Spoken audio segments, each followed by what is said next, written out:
This is Craig with the Homeowners Show, live here from Pedro's with the Net Elite. My buddy Mike Faust. So glad you guys could join us for a live episode. We're going to be talking all things landscaping. Share, like, do all the things on the YouTubes and the Facebooks. Subscribe because we make content for you guys. How you doing, Mike? Doing good, brother. Yeah? Yeah.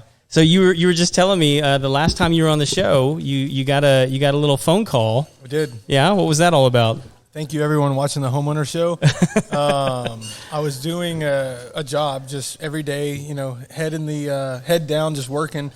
And for some reason, I asked the client like halfway through instead of at the beginning. And I was like, so how'd you hear about me? And we're like almost done. Uh-huh. He was like, the Homeowner Show. Oh, that's awesome. So like being a part of your show made me like $5,000. Dude, it's like that makes everything worthwhile right there. That's the just whole reason we wanted yeah. to do it. Yeah. So I mean, who knows how many other people saw me from here, but that's just the one person that had voiced it to me being sitting here with you. Yeah. Oh, dude, that's so cool. To me, it's just cool because like it's like affirmation that people are actually listening. Yeah. Because like sometimes you're doing this and you're just like you don't even know. But I mean, regardless, I had a good time last time. So, hey, it's fun. Yeah. Yeah. So I'm actually really happy you're here because my lawn sucks right now. Yeah. Is that everybody's experience in South Texas? I mean, like right now, you're either spending a lot of money on water, right? Yeah, or your yard sucks right now. Or your yard sucks. It's one of that's it. Well, I'm starting to hear from people that neighborhoods are starting to say, "Hey, we need to ration water in order to so that you'll have drinking water." So, like, what are some ways that people can be strategic with their water usage in order to preserve their lawn? Because if they don't, I mean, like, it can die and then they'll have to replace it, right? Yeah. I mean, so you are a professional at asking questions. The people still run their water even though they tell them not to do that. I mean, of course you want to follow the guidelines of your HOA and whatnot, but to answer your question, you can do a soaking process. So say you run your system for 15 minutes for zone 1. Okay. You can do 5 minutes in the morning, 5 minutes midday, 5 minutes again at the end of the day. So you still get your 15 minutes and you're soaking the root system. So it's instead of just like 15 minutes in the morning and then it's like dry as a bone by the end of the day. Right. So you're getting it 3 times a day for the same time frame. Rather than just all at once. All at once, yeah. Okay. So is it okay to do it in the middle of the day like that when it's this hot? I mean, yes and no, but I mean, we're dealing with like 107-degree average weather. Right, day, yeah. So I would say any water is a benefit. Okay. Yeah, any time of day, it just doesn't matter. I mean, you want to focus early morning or late afternoon when the sun goes down. Uh-huh. So you can still do that soak process in those 2 windows. It doesn't have to be 3. But a lot of people that have taken like the Master Gardener course and whatnot, they're doing it 3 times a day. So, which, by the way, you're a Master Gardener, aren't you? If you were to sit next to me with a Master Gardener, I know more than the Master Gardener, but I have not taken the Master Gardener course. No. You haven't taken it yet? No. Oh, okay. No. Just being in the field and just buying a ridiculous amount of plants on the regular, I've learned everything. Yeah. And it's just being in field experience. But no, I have not taken the Master Garden course. Now, I have taken other courses, just not that specific one. Let me tell you, I like the Master Gardener program over there, but those little old ladies, they're arrogant. All it is old ladies. I mean, you will catch other people, but it's either you're a landscaper or you're an old lady with some time on her hands. You know what I mean? So I'll walk into an interview and I'll know I'm about to walk into a Master Gardener old lady. Yeah. Like I can tell there's certain signs, soaker hoses, certain plants that aren't normal. You know what I mean? So like I know what I'm walking into and then I have to gear myself to that interview. No, we went over there and I'm going to tell you right now, I got bullied. You will. And I'm not a little guy and I got bullied, but this lady might have been like 4'2". So she had my number. I'm proud to say that I can keep up with them old ladies now. So it was a very intense process getting to that point. But now that I'm there, it's, I almost intimidate them at this point. Well, that's good. Yeah, they need some intimidation over there. I'm telling you right now. Hey, kind of getting back to the grass. I know St. Augustine is kind of the standard around here. Right. Is there? I mean, like, people are looking at it going, okay, like this is almost like 5 weeks of triple digit temperatures. Yeah. Is there another grass that's better for temperatures like this? I mean, should people be looking at like Bermuda or Zoysia or something like that, or is St. Augustine going to be the go-to still? I mean, in Texas, I would only recommend the St. Augustine brand because Bermuda and Zoysia is a special order. So if you end up getting, say you have a Zoysia yard, and I always let my clients know this. If 5 pieces of grass die, you have to buy an entire pallet to replace those 5 pieces of grass. Jeez. So, of course, it's a softer grass. It's more delicate. So take the due diligence if you do have that to pay the extra money to get the irrigation right. Right. But if you want to keep everything on the cost-effective mode, then stick with St. Augustine and deal with it, because you can pick it up 1 square at Home Depot or Lowe's, you know, or any of these sod suppliers have St. Augustine easily accessible versus Bermuda takes a couple days to order, Zoysia like a week to order, and you can only order a pallet at a time. Yeah. And I don't mean to like focus on grass as much, but I know it's something everybody's struggling with. No, sure, absolutely, yeah. But like I know fall is kind of just around the corner. Yeah. I mean, do you guys do like rice seeding or anything like that to keep people's grass green through the winter? Is that something people are asking for? Or? I mean, I'm a salesman just like anyone else that is a business owner. Yeah. So of course I'm trying to push as much as I can. You know, with it being accessible, you know, for the time of the year, you know, so if it's time for rice seed, of course, me and my sales crew, we're pushing rice seed. Yeah. And you know, rice seed. But why? I mean, so rice seed makes your grass look green during the winter. That's it. Yeah. So if you're talking to other landscapers and they're like, hey, I got this seed and it's going to fill in those blank spots, all it is a seasonal sprout that makes your yard look green during the winter months. So when summer comes, if you think hiring a landscaper to put in rye seed is going to fix a patch of grass, you're wrong.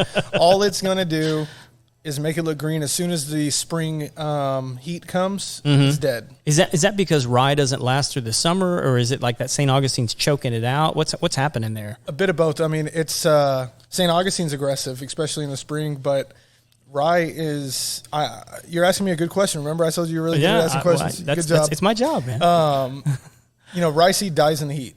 Okay. That's as much as I know. You can buy it in 3 different levels. You can buy it short, medium, and high.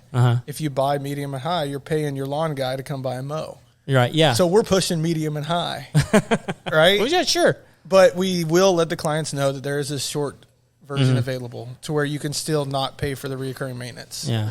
And are you having to scale back a little bit on how long your crews are out working right now because of the heat? I mean, no, my crews are accustomed to this. Okay. You know, at my company, we pay by the hour. Right. Now, I'm not mad if the crew does get off early or takes longer breaks, but they're still putting in the same hours right now. Okay.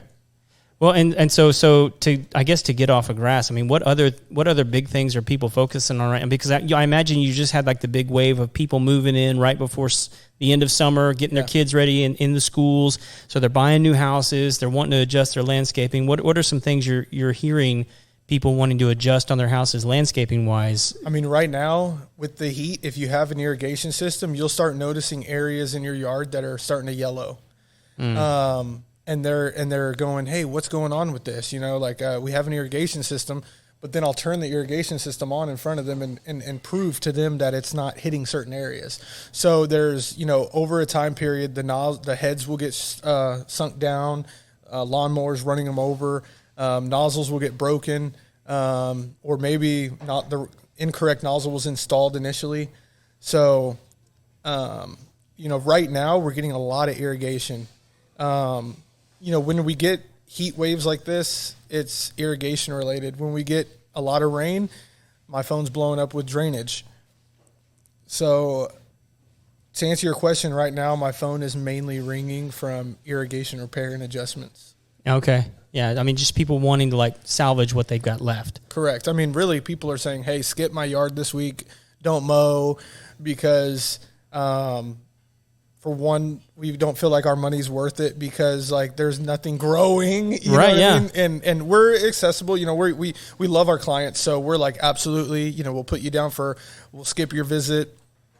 You know, no hard feelings. We definitely understand. Yeah. What's going on. Yeah. All right, so we're coming up at the end of our 10-minute allotment quick, here, yeah. but yeah, I know I've got two last questions Sure. For you though. How important is it for people that are looking to get their irrigation system adjusted to make sure that person is licensed? So, because I know that you are. Yeah. So honestly, I would only call a licensed irrigator if you're getting a new system installed. Okay. So there's inspections that come into play. You know, you have to connect to the main line Mm-hmm. of your house to add an irrigation system. So upon an inspection, you have to leave that exposed. Yeah. Now, if someone's going to come in and adjust some nozzles and adjust some heads, you know, definitely look at their work. But I would say don't go through the trouble of trying to find a licensed irrigation person. Mm-hmm.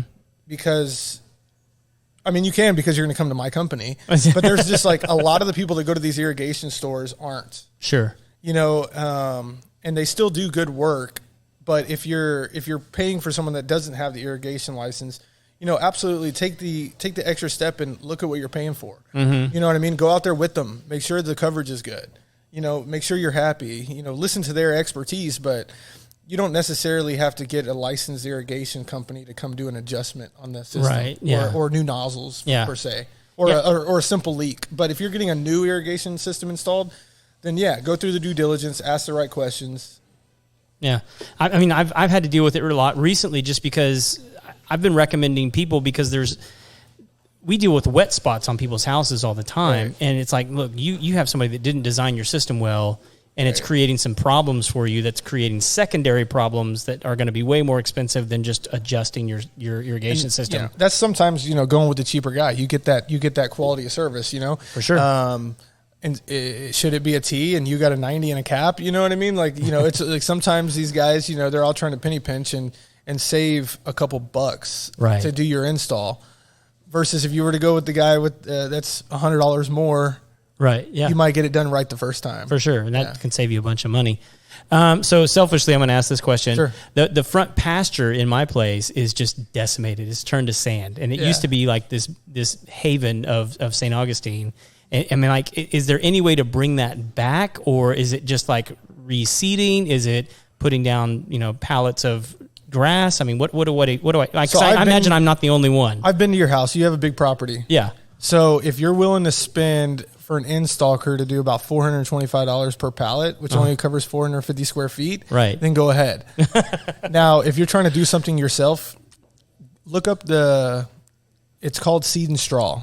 Okay. So this is if you don't have an irrigation system and you're wanting to bring St. Augustine back from a decimated place. Yeah, that's where I'm at. You need to go get some St. Augustine seed. Uh-huh.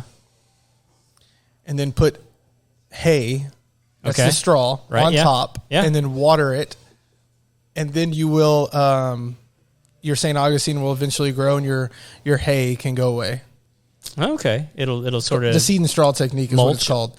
It'll mulch up over time, and it'll wither away, and then the rest of it, when their grass starts growing, you can just mow on top of it.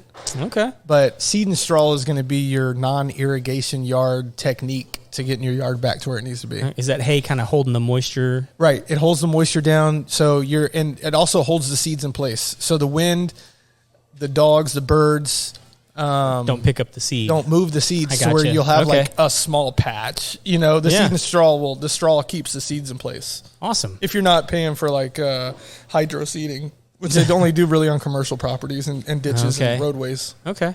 I got you. Dude, that's a hot tip right there. You're welcome. Dude, it's always good talking to you. Yeah. Man, so if people want to get a hold of you, they want to hire you, how do they get a hold of you? So Facebook is real big. We have a business page. It's Faust Landscaping on Facebook, and then faustlandscapingllc.com. Also, my phone number is 936-207-3238.